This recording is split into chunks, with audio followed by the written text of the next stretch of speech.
This video of Billie Eilish doing unintentional ASMR was suggested to me recently, and to be honest, it made me very uncomfortable. But I'm interested why people watch or better listen to rustling, clacking and whispering creators. So I started my research and I fell into a deep hole. What is really happening in our bodies? Is it just imagination? Does ASMR show us what is wrong in our modern culture? And is ASMR maybe just a marketing trick? Get some tea and we will get to the bottom of it. Let's start at the beginning. What does ASMR mean? ASMR stands for Autonomous Sensory Meridian Response, and while it sounds like it originated in science, that's not the case. The original term dates back to an internet forum in 2010, but let's first take a look at what ASMR even means. Autonomous means that it happens to you. Sensory describes that you don't have to actively do anything to experience it, and meridian response could also simply mean orgasm. So it's a kind of scientific euphemism. Please don't ban me, YouTube. This is for scientific purposes only. But this definition has a problem, because it is not really that clear. Although current research has adopted the term ASMR for the time being, perhaps this could change if the phenomenon can be described more precisely. But how does ASMR feel like? People report soothing feelings of relaxation, even sleepiness, as well as a tingling and pleasant sensation on the skin that begins on the scalp of the back of the head and then moves along the neck to the shoulder area. There is also a clear distinction to frissons here, which is the feeling you get when, for example, you listen to music and the music drops, or you see stunningly beautiful art, which triggers your brain's reward center and can lead to the familiar shivers. Although frissons and ASMR look relatively similar in their effects at first glance, people describe qualitatively different effects. While frissons mostly feel exciting, ASMR tends to be described as relaxing. And there are also differences in the duration of the effect, as frissons only last for a few seconds, but ASMR sensations can last as long as the trigger itself. We will later see why that's the case. But what kind of stimuli are there in ASMR in the first place? There we have the most well-known stimuli, the auditory triggers, whispering or soft speech, but also tapping and clicking with fingernails on the microphone. In addition, there are visual stimuli like gentle hand movements or repetitive actions, and touch stimuli, such as a gentle touch on the head. Perhaps a little surprising is the last stimulus, which is the interpersonal level. Close personal attention and care play into this. It's a bit counterintuitive, as ASMR is mainly done through the internet, but besides gentle talking, ASMR creators have a trick for that too: roleplay. When an ASMR creator actively sets up a scenario to stimulate the tingles, it's called ASMR roleplay. This is where you find yourself at the spa or the dentist, get special attention in a game store, or you even get a barbershop haircut. Or this one, in which Gibi ASMR does an ASMR version of Billie Eilish's album When We All Fall Asleep, Where Do We Go? It's not surprising that the music of Billie and her brother Phineas is so well received in the ASMR scene, because a large part of it is made up of sounds that also play important roles for ASMR artists. So, from dental drills and slurpy mouth noises to whispered close mic vocals and soft intonations, the two make use of a huge amount of ASMR-like sounds. By the way, if you plan to produce ASMR content, try lower-pitched and complex sounds and slow-paced videos. According to a survey from 2017, these characteristics helped respondents to better achieve ASMR sensations. What you should avoid, however, is background music, which 72% of respondents found to be more of a barrier to the ASMR experience.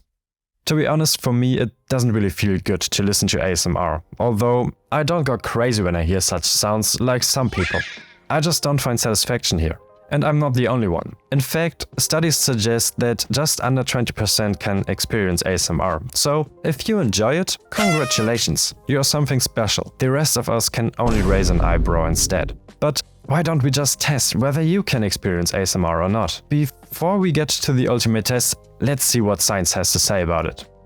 What about you? Do you like to experience something new? Are you interested in art and music? Or do you tend to become melancholic and to get nervous easily? Then you might be predisposed to enjoy ASMR. Researchers also found that a positive experience of ASMR was related to low levels of conscientiousness, extroversion and agreeableness. If this applies to you, it could mean that you tend to be more suspicious of others, don't like to plan ahead and are not particularly talkative. But ASMR is probably feeling good for you.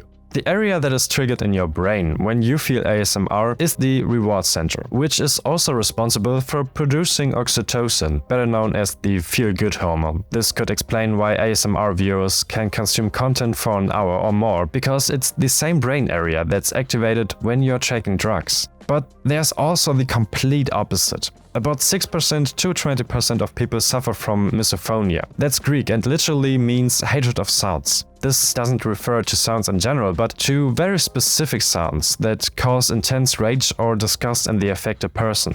What sounds cause misophonia? You've probably already guessed it. Smacking, kissing, loud breathing, whispering and other sounds that are used in a very similar way in ASMR.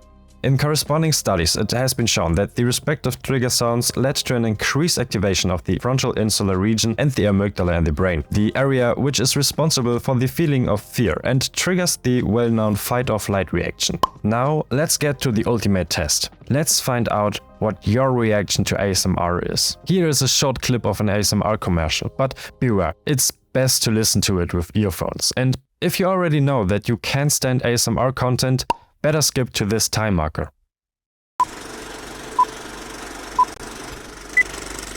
Let's all experience something together.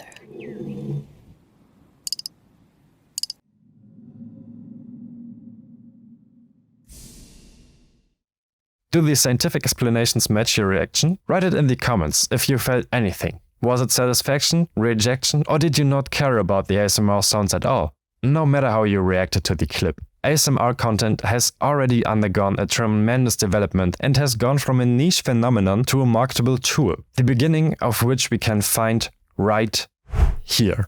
October 29, 2007 is a historic day for ASMR because this date is considered the starting signal for the movement. In a thread, a group of people affected by an until then unknown phenomenon exchange information about their symptoms and causes. And they also directly try to define it. Remember when we talked about how the meridian response in ASMR could also be described as orgasm? Well, that doesn't come from anywhere, because in the early days ASMR was still referred to by users in the thread as AIHO, as attention-induced head orgasm. And as I read through the thread, one thing in particular strikes me.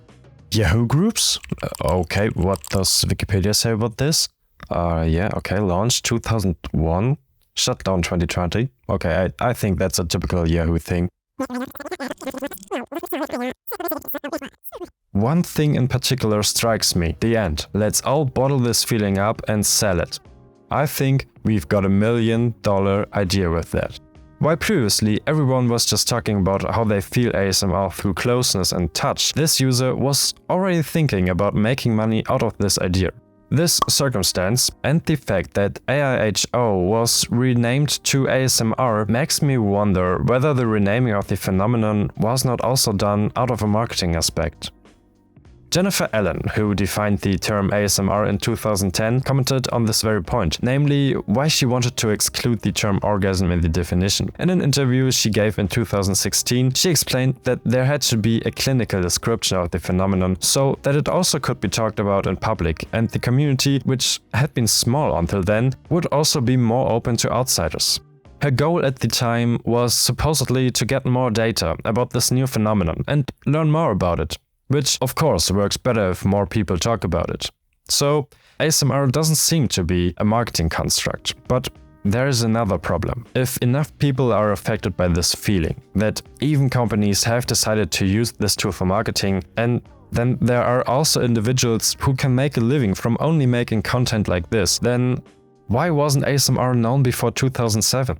This is probably because we simply know too little about ASMR at the moment. One evolutionary explanation tries to explain the feeling by linking ASMR to the act of grooming a partner. This is not about our ancestors being happy about getting clean, but about forming a close bond with the other person, feeling safe. In a very similar way, large parts of the ASMR community describe one of their triggers, namely the interpersonal bond with the creator. They also feel cared for. On the other hand, it may of course be because not enough people are affected by ASMR, and at first glance it is easy to confuse it with similar phenomena like croissants. But there is another very serious point that could explain why ASMR is a rather recent phenomenon. and that is the loneliness of Gen Zs, people born roughly between 1995 and 2015. Sure, the internet connects us globally, but still, younger generations are becoming more lonely as they grow up with technology. One reason for this could be that children do not learn to be alone without feeling lonely. So, when parents put their children in front of a screen, this learning process of being alone with your own thoughts is compromised. This makes us not want to be alone when we get older and seek closeness through ASMR or mukbang, a trend we haven't even discussed yet, which also has other motivations for consumption than ASMR. If you want a video on this, write it in the comments. The fact that loneliness is a trend that needs to be countered is already subject of the major tech players. Google launched its Digital Wellbeing initiative in 2018 to offer its customers a way to balance their digital lives and thus deal with them in a healthier way. Apple also offers similar features. The more important technology becomes in our lives, the more important our interaction with it becomes. In the future, we will probably see more and more companies that are committed to the digital happiness of their customers. I have listened to a lot of ASMR content in the course of my research now, and I have to say, my attitude towards it hasn't changed much. I like listening to audiobooks or podcasts to fall asleep, but ASMR content still remains a bit unsettling for me as it just feels too intimate for me. At the same time, I've become more open to the topic and more likely to recognize its benefits and also understand better why people consume ASMR. But whether it's marketing or not, whether it's an internet phenomenon or not, ASMR is real. Studies have proven that. Even though it may seem paradoxical to seek such closeness through a screen, once again the internet shows that it can act as a catalyst, perhaps even as the cause of the problem and the solution to it. ASMR helps to reduce stress, and the more we learn about it, the more we will find out about its effects and history. In the end, ASMR is nothing more than lullabies for adults, a method to find peace in an increasingly hectic world. Of course, ASMR is not for everyone, and it is by no means an all-in-one cure. If you have serious problems with stress and anxiety, you should seek professional help. Rather, ASMR is like a walk through the park. It is good for your blood pressure and helps you to relax.